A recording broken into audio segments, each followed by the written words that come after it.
Hello and welcome to today's live podcast interview on divine partnership and healing with Malcolm Neal. Welcome. We are going to go deep into calling in the one and also overcoming heartbreak, becoming the best version of you, and tapping into the limitless love within. And I'm very excited to be joined by my friend, someone I've stayed connected with over the years, who I met when I still lived in San Diego, Malcolm Alexander Neal.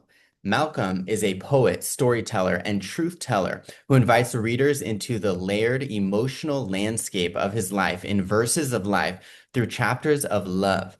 Told entirely through poetry, this debut collection is an autobiographical exploration of love, heartbreak, healing, and personal evolution. But Verses of Life is more than just one man's story. It's a universal journey through the human experience. With raw honesty and lyrical grace, Malcolm reflects on the ways we pivot, rise, and rediscover ourselves in a world that constantly shifts. His verses are both intimate and relatable, offering a mirror to anyone navigating growth, emotion, and the pursuit of authentic connection. Welcome, Malcolm, to the podcast. Welcome, everyone, to Laps Out with Luke Lintott. And I would love to hear more from you, Malcolm, about the great work that you do. Of course, where you are now, since you have traveled to over 80 countries. Number three, your why, like why you're doing this, and we'll get started. Yeah, thank you, Luke. Thank you for having me, and hello, everyone. As Luke stated, my name is Malcolm Alexander Neal. I'm currently traveling in New York City right now, but I've been all over the world, and I reside most of my time right now in Mexico City because I just love Latin culture and I love Mexico. It's the most amazing city in the world. So if you all haven't been there, you should check it out. But the why did I write an autobiography? Why am I talking about love and why do I write poetry? It started in Detroit. I'm born in Detroit, Michigan, and my aunt used to teach me how she write poetry and the style of poetry she write. And we would sit together when I would visit her on Sunday mornings and we would write poetry. And then one day I entered a poetry contest and I won the poetry contest of all citywide Detroit. And I was only in like the second or third grade. But then once I got to high school and started focusing on like goals to go to college and my accounting career that I eventually had, I kind of lost touch with that creative side with writing.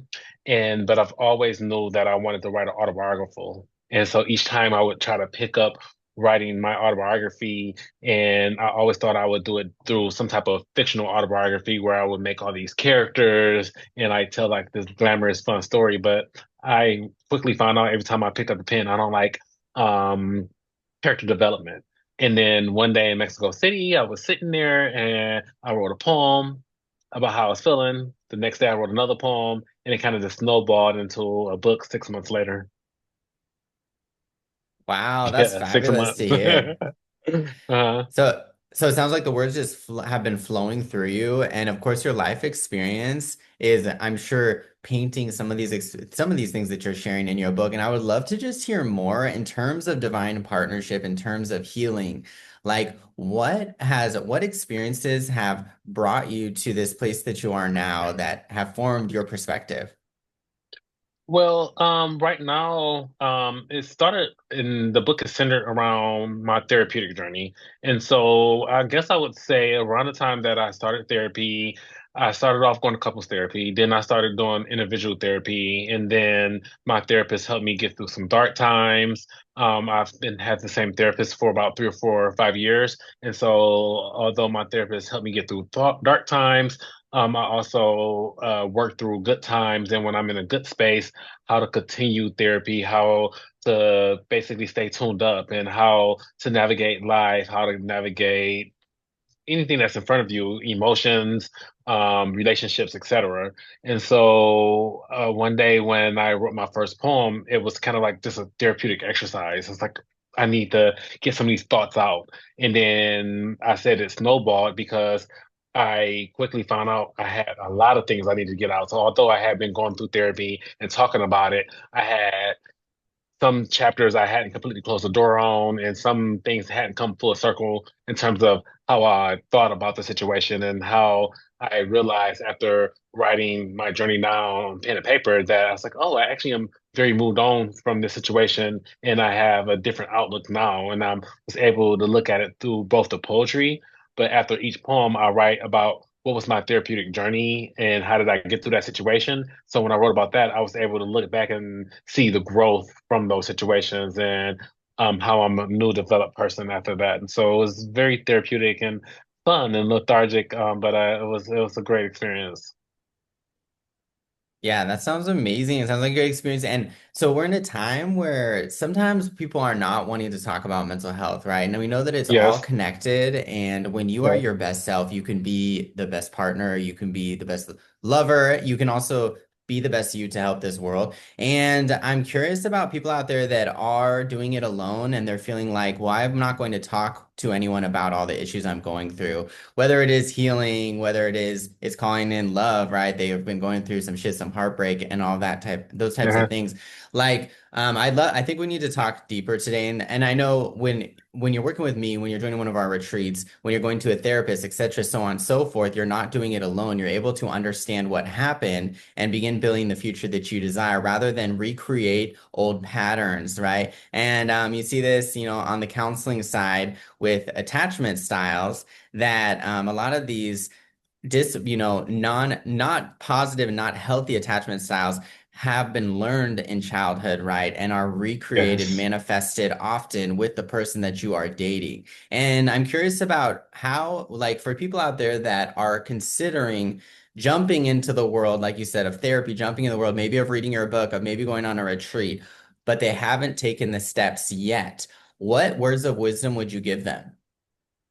I would say that mental healing isn't linear, but it's possible for everyone, and that we really do need to break the stigma that we shouldn't cater to our mental health. And so it's one step at a time.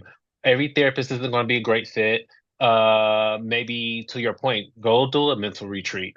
Go do some yoga. Go do anything to where you are sitting down, centering yourself, are within your thoughts and really thinking through and working through things, and then you can build onto that and eventually get yourself into some therapy and work on whatever childhood traumas or whatever things that you need to heal from so you could let the past go and move forward so you can be your best self, because like you alluded, we all want love, we all want a great life, there's goals that we all have, but if you're not your great mental self, then how could you be a great partner for someone else? Or how could you be great for yourself to achieve some of the things that you're trying to achieve? And so sometimes that mental aspect of us can hold us back.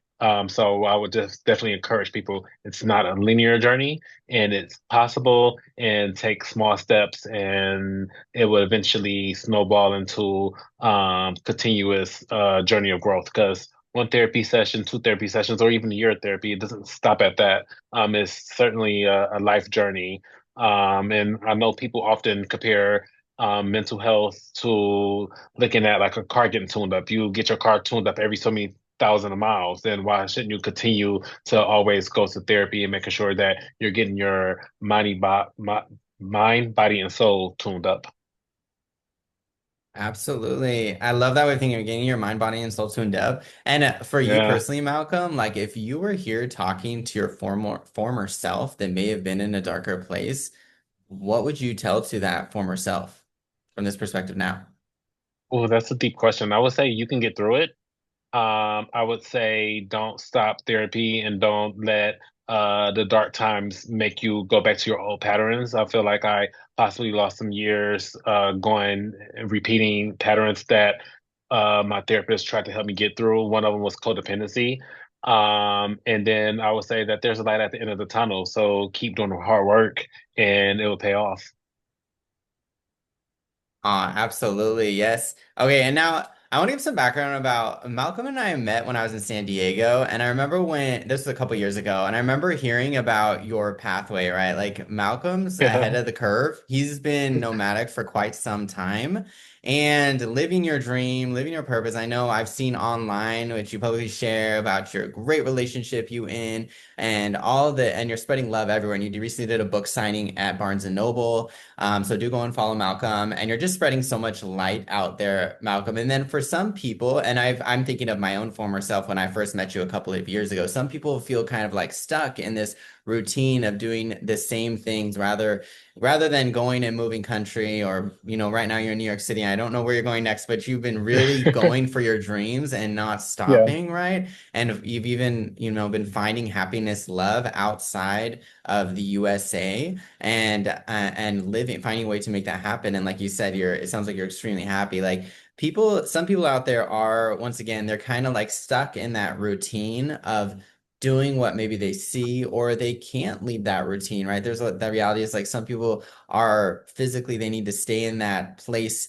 to raise their kids. They need to stay there because X, Y, and Z. Like, how can people still, live their dreams, keeping in mind the constraints that they have, and also how can they take steps like you have taken? I know you've taken some leaps, like you've written a best-selling book, you've done these wonderful things with while still honoring like where they're at right now. Like what would be some words of wisdom to the people out there that desire that divine partnership, that healing from the place that they're at?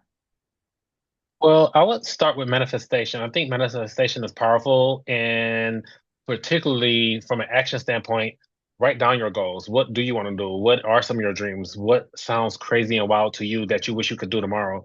Write that down, and then after you write down a few steps of like, what would that look like? What would that take to achieve that? So, like for example, I was on the phone with my therapist, and I was talking with her, and I told her like, I want to move to Mexico. And she's like, well, let's talk about this. Let's workshop this. Let's write this down. What would that look like? What are some of your constraints? What are your fears? And what would it take to achieve that? And when I looked at it from that standpoint and wrote down that goal, I realized like, okay, some of the constraints that I'm telling myself are constraints aren't necessarily constraints necessarily. It's just about recreating the will or replicating your comfort zone. And so, like you were speaking to some of the things that hold people back. Well, is that holding you back, or is that something that you can replicate and do somewhere else? Can you travel with your kids? Can you re-enroll them and they can go to Mexico with you? If it's a job, can you look for another job, or can it be remote? Like, ask yourself, why can't you versus just saying, oh, I can't do that. And then write it down and give yourself a timeline and a deadline as well, because everything that I do when I'm trying to achieve it, if I'm giving myself a deadline, then it puts fire under my butt to make sure that I'm constantly looking at my list and following up on the things that it takes to achieve that goal. But if you don't give yourself a deadline, it could go 2, 3, 4, 5 years, and you're still looking at that piece of paper that you wrote down after listening to this podcast and haven't got anywhere near that. So give yourself a deadline, manifest, write things down, and know that you can replicate your comfort zone and your routine anywhere in the world. It doesn't have to be where you are right now. Absolutely. And the way I think about it is progress over perfection. And so similarly, Malcolm, right Progress now over I'm living perfection. abroad in Thailand, and I recently met with a friend from the USA who also moved abroad, and we were talking Hmm. about our decision-making process and how a lot of these blocks we had were actually just mental. They were not Yeah. like, and there are things that we had learned that we thought, and it is 2025, y'all. We need the update because we're in a world now where right now we're connecting literally across the globe. We're on opposite sides of Mother Earth, but we're still able to connect. And Do you with feel that, yeah. I was going to say, do you feel now that you are there that life is moving more fluid? And so, like, for example, when you were in San Diego and when you were making all the plans, you were very structured about, okay, I'm going to leave on this date, have this set up. And then prior to Asia coming into fruition, when we first met and I was on my journey about to be a nomad, you was like, how's that possible? And like, you kind of amazed. And so now that you are on this journey and that you're physically there, do you feel like you can move about more fluid and thing like is it a change in your mindset now for you? Like how do you look at it, and what would you tell people who's right at that cusp of about to go abroad? Oh, this is a good question. So, because Malcolm touched you upon like when we first met each other, I was like, "What? You're just like traveling to all these Yeah, countries?" And I thought he was crazy. And I was like, "Let's yeah. just stay connected online and I'll just follow you." But then little by little, I started to be like, "Wait, I could do this too. Like, I don't need to be Mhm. sitting in San Diego doing the same thing every day." And not necessarily living my definition of my happiness, right? Because I had been wanting to live abroad for many years, but I didn't let myself live abroad. I was like, oh no, blink's gonna happen. I remember hearing from loved ones, friends beyond, oh no, don't move abroad. It's not safe. You're not Yes. gonna make it. You're not going to be able to acclimate to the new environment and language and culture blah blah blah Hmm. and I thought in my mind, Malcolm, like, oh, I'm gonna miss my beloved family, all my wonderful friends, like because I lived abroad when I was 19 in 2008, and when you were gone in 2008. There was none of this Zoom, no FaceTime. No. I had one phone call with my mama and it was $600 because at that time I remember those days. you could not be doing this for free, right? And so I Or kind the of had calling cards. Do you that remember calling cards?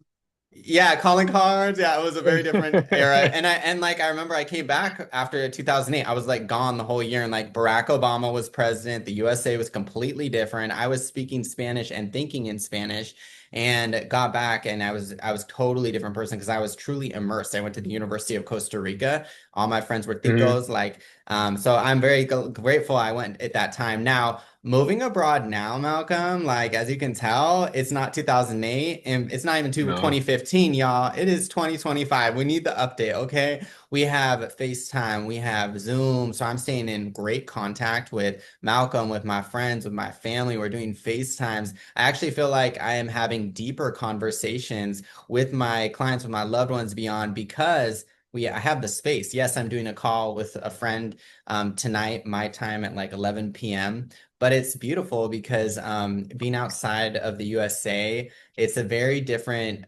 energy. I can just tell you that very truly being here in Thailand and like and the East in general. Malcolm was asking me about structure, right? Because when I was back in San Diego, y'all, Luke has structure. Like I was like, we need to have my meditation, my breakfast, my this, my that. And yes, here I am a creature of habit. I will say that, and I've translated that to this world now in Thailand, and I go to a beautiful gym across the street almost every day. Everyone knows me there. I make my own breakfast here out on the balcony on my at my outdoor kitchen. Like I love it, love it, love it. Like I have friends everywhere. Of course, I stand out, so everyone knows who I am. Everyone's waving to me. It's almost like I feel like I'm famous now that I'm here long term. Okay. Now, back to your question, and of course, feel free to ask again if I don't answer it. But I feel like it has definitely changed my energy, Malcolm, moving abroad and seeing new ways of doing things.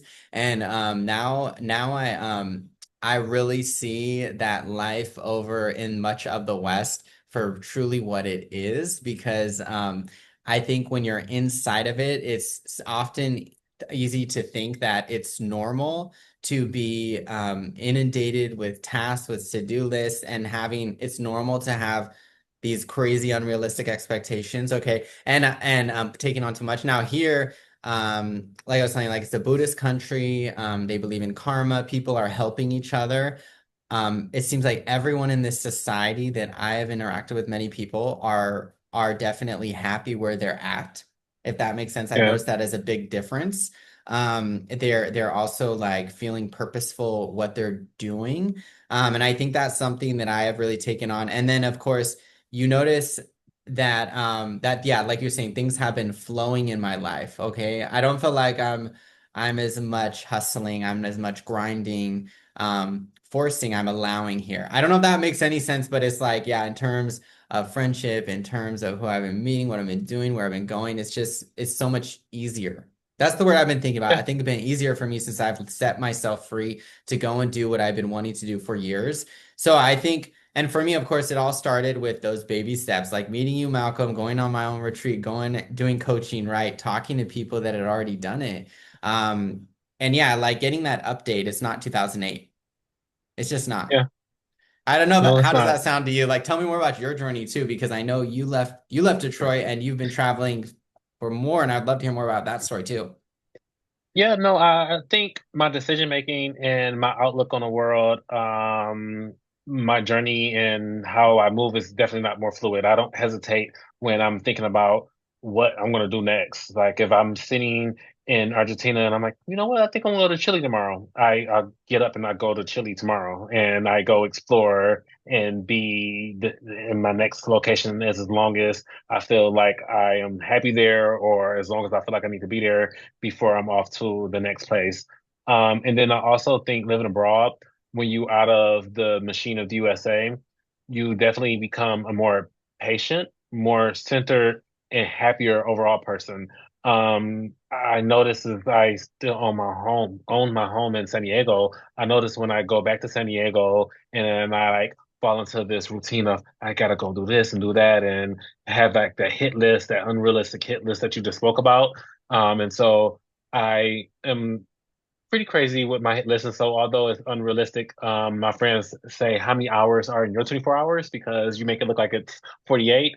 I somehow achieve it. But the moment my pinky toe hit the Mexican soil, I feel relieved. I feel happy again. I feel like my surrounding environment and everyone in the interactions I'm having is so much more genuine and that I feel immediately home. And so it definitely matters where you are. And so I think that's another thing that I would tell people, travel so you can figure out what is your place. And maybe your place is the US, and that's fine.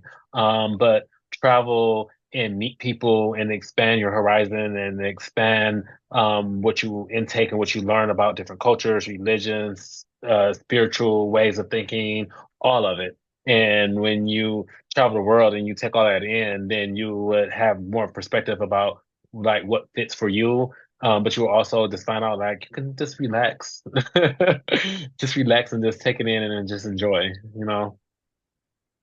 And absolutely taking enjoy. And I wanted to mention that what doesn't kill you makes you stronger. So when those experiences that you are having, wherever the fuck you are, they can propel you in whatever new environment you're at, you know?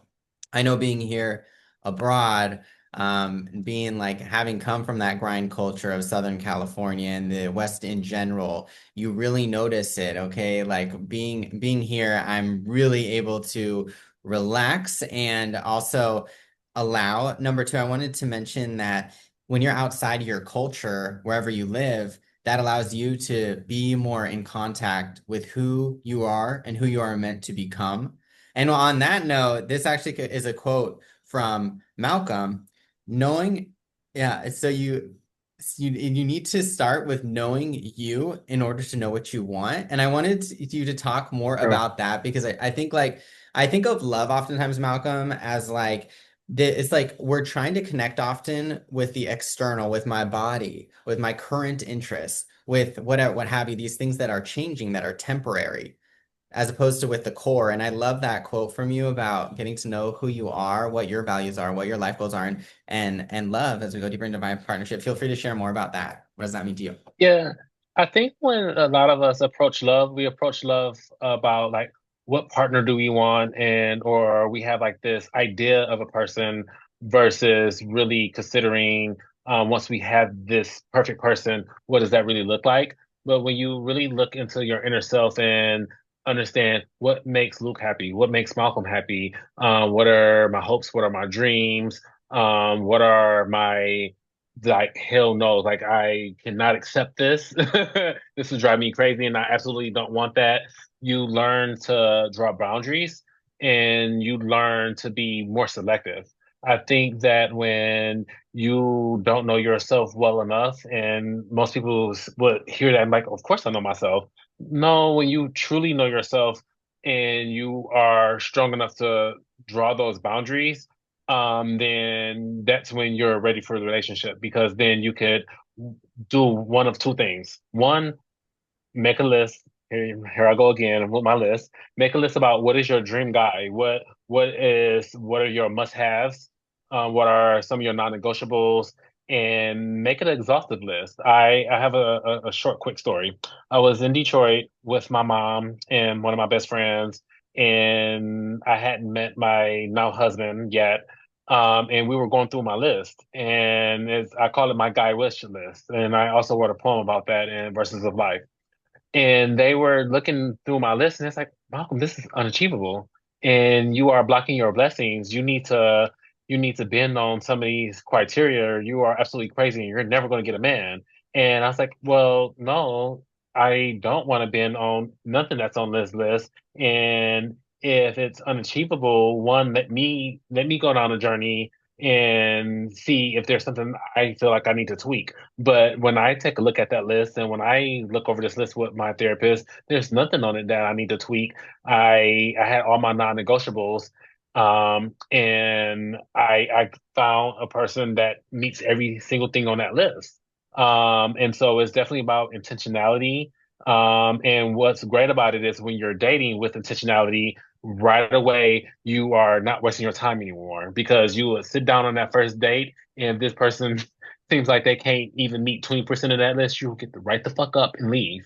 And when you go on another date, if that person only meets 50% of that list and you give them date two, and there's something about them that you notice like they could never achieve this part on the list, then you would again not waste your time and you would stop dating that person and go to the next. And so I say definitely write a wish list because you will start saving time and you avoid some of the things that I've done in the past. When you're reading my book, you will see I was kind of in a circular cycle where I was meeting the same kind of people, maybe adding a few more things to the wish list, but not really breaking some of the codependent cycles. But when I sat down and made that exhaustive list that my family and friends said it was unachievable, then I was able to finally find the person that was right for me and not waste my time when I was dating. And so I'm very strong, as you'll see, and feel very passionate about that. And that was something that my therapist had told me to do quite long ago. And I was told to do it two or three relationships ago. And I finally did it, and it was very meaningful. And so that would be my advice to people. I absolutely love that, Malcolm. Like, write it down. And falling in law of expectation, when you expect it to happen, is 85% more likely to happen. And they've done Yes. studies on this. Writing it down is a way to speed up that process. So, absolutely. Now, I'm curious to know more because about like in terms of like attachment, okay, like which I touched Mhm. upon earlier, because I know you mentioned issues that you may have faced with past relationships. So just give you all some background in the counseling field. There are four different types of attachment styles. 50% Okay. of people listening to this podcast have secure attachment, which is generally seen as healthy attachment, where you trust the person you're with, they are there for you when you need them, so on and so forth. Now, there's also anxious attachment. That type of attachment style is when you are worried that you're going to lose the person and you come to them with a lot of your emotions, right? And you're clingy sometimes to them. That's about 20% of people. Other people are avoidant. When they love someone, they're afraid of being abandoned, and so they will actually distance themselves from that person, and it's hard for them to deal with their emotions. They might explode when things don't work out. And they avoidant people truly do want connection. And those people are once again around 20% of people out there. So it's a 1 out of 5, okay? The last group is disorganized, and that's about 5%. It's really a mix of all those things going on. And a lot of these things, Malcolm, it's something that, we learn in counseling often happens because of how you were raised, right? Your experiences growing up. And I talk more about this in my book, those experiences, especially even when you were a child, when you were unborn, right? When you were in your mother's womb, when your mother was stressed out. Number two, like your parental figures, your mother, your father, your community. And number three, your relationships, right? Some people listening to this podcast, y'all dated a narcissist, y'all dated someone who did you dirty or something like that. So that can also taint, that can change your attachment style. And I would just love to hear more about, and I can share more too about my story and my attachment styles and what I've been doing. But I want to know from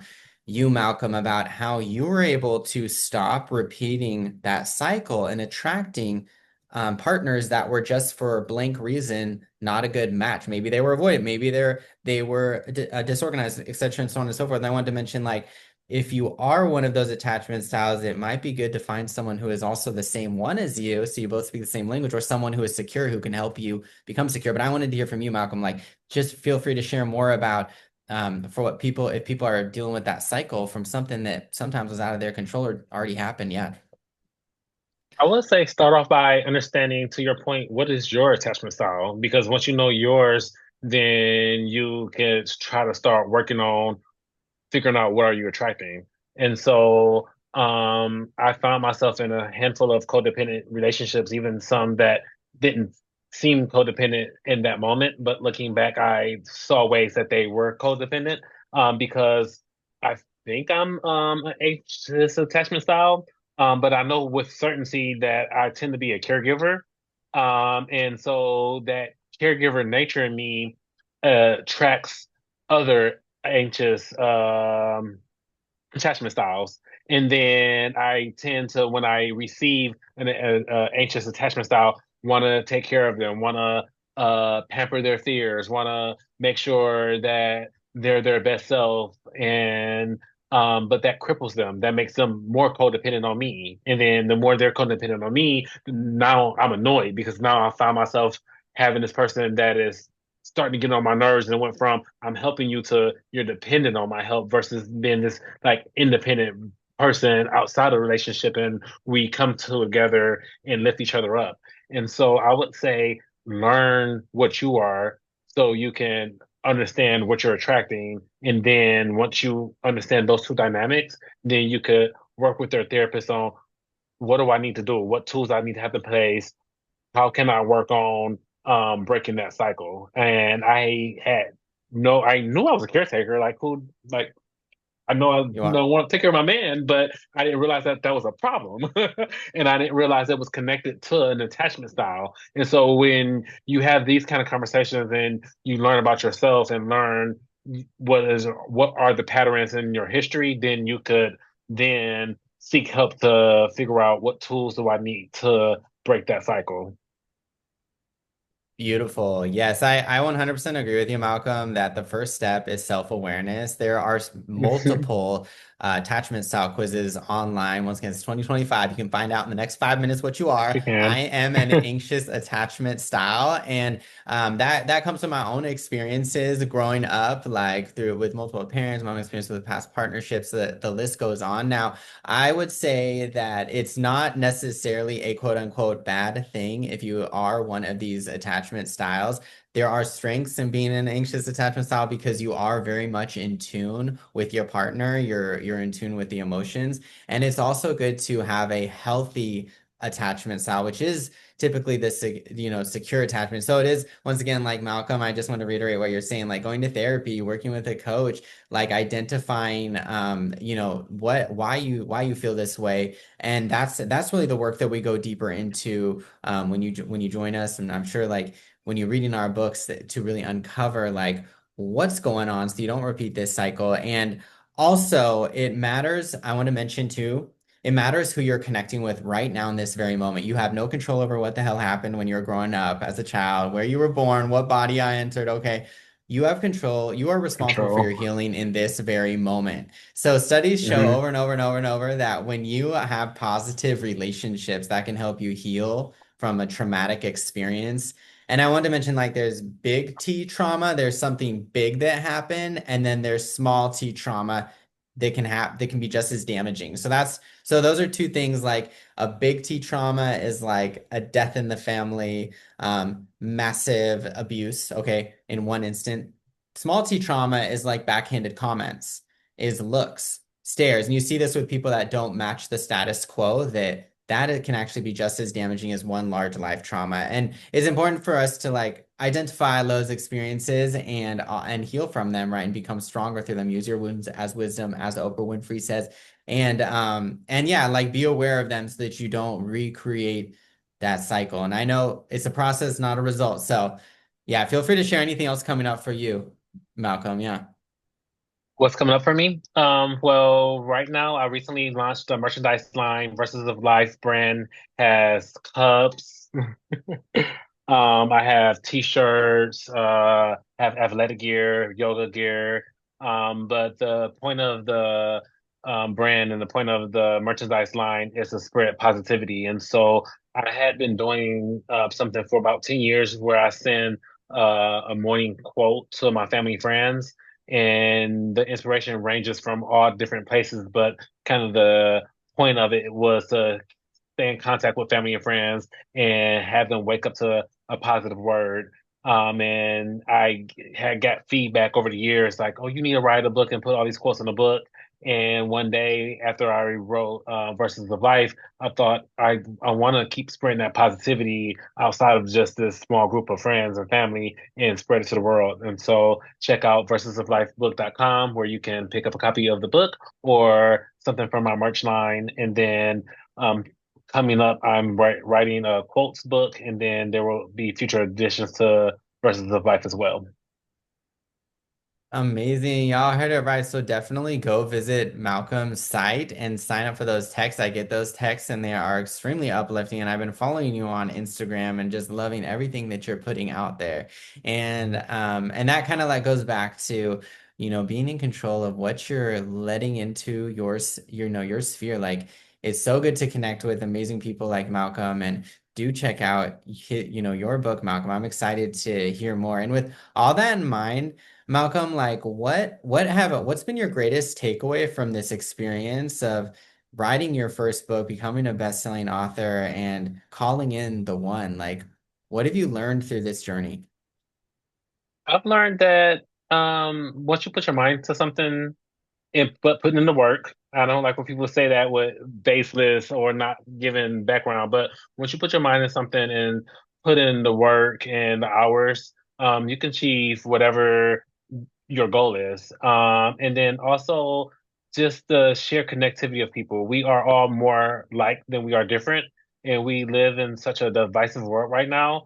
And so no matter where I am, when I'm just spreading positivity and I'm talking with people, no matter what space I'm in, it brings us closer together versus the division that we so often see when we turn on the news or when we step out into the world. And so just keep being happy and people keep spreading love, smile at people. If you're having a bad day, that don't mean you need to bring that bad energy and juju to work or onto others. And so just try to be mindful of that. And this journey has made me more self-aware.